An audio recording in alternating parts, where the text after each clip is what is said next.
Dzisiaj mamy w tytule LRM, czyli Large Reasoning Models. To jest i jak je wykorzystujemy w SuperMemo i jak je w ogóle można wykorzystywać również z punktu widzenia użytkownika SuperMemo. To jest nowy typ modelu, który można powiedzieć, że w pewnym sensie myśli. To znaczy on nie daje odpowiedzi szybko i bez zastanowienia, że tak powiem, porównując to do sposobu, w jaki myśli człowiek, tylko wygenerowuje pewien wewnętrzny dialog, odpowiada sobie na swoje własne pytania, challenge'uje swoje pomysły i dzięki temu ta odpowiedź z takiego modelu AI jest dużo bardziej przemyślana i może służyć do głębszych przemyśleń niż jakieś proste pytanie-odpowiedź. No może to, co tutaj mamy na ekranie w tej chwili, to nie jest taki najbardziej sztandarowy przykład wykorzystania takiego modelu, ale z punktu widzenia użytkownika myślę, że SuperMemo, myślę, że jest to ciekawe i warto spróbować na przykład generowania swoich własnych treści do SuperMemo w takim modelu w porównaniu z tymi prostszymi. Ja tutaj wrzuciłem jakiegoś prostego prompta na zasadzie stwórz 30 pytań i odpowiedzi z anestezjologii na poziomie państwowego egzaminu specjalizacyjnego PES dla lekarzy. I tam jeszcze jakieś krótkie wskazówki co do tego, jak to powinno być formułowane, więc widać, że tutaj sobie model myślał przez 15 sekund, tak jak mówię,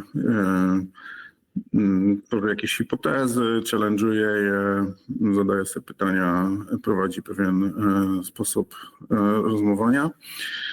No i mamy te 30 pytań. Nie porównywałem tego z tym, co by wyszło na podobnym prompcie w prostszym modelu, ale wydaje się, że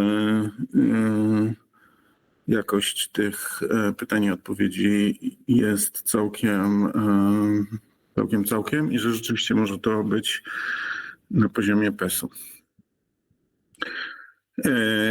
Dobra, inny przykład takiego wewnętrznego dialogu teraz chyba udostępniam tę kartę, okej.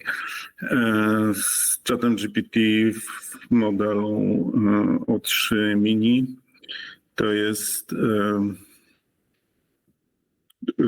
tworzenie, inspirowanie się rozmową i prowadzenie dialogu na temat jakiejś koncepcji.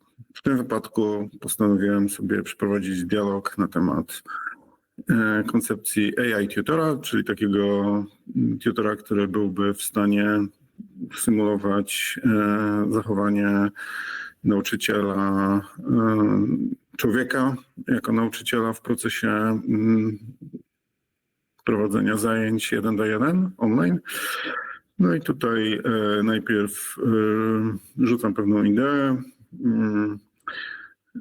Są jakieś tutaj pierwsze przemyślenia modelu na ten temat, na temat celów edukacyjnych, podstawowych takich technologicznych komponentów tego systemu, głębiej w technologię, aspekty pedagogiczne i tak dalej. No to jest taki dosyć szeroki zakres idei. W tym momencie oczywiście trzeba tą rozmowę nakierować na wątki, które nas interesują i odrzucić rzeczy, które no, w naszym kontekście nie mają sensu, więc tutaj na przykład sobie poprowadziłem tą rozmowę w kierunku właśnie kompetencji, które powinny być reprezentowane w takiej sesji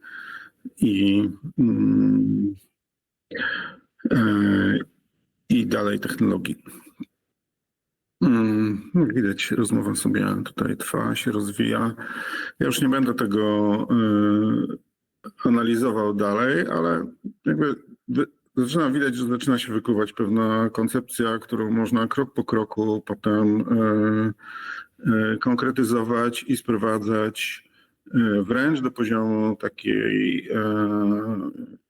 implementacji w formie konkretnej technologii czy konkretnego kodu. Teraz widać, że to już jest następny przykład.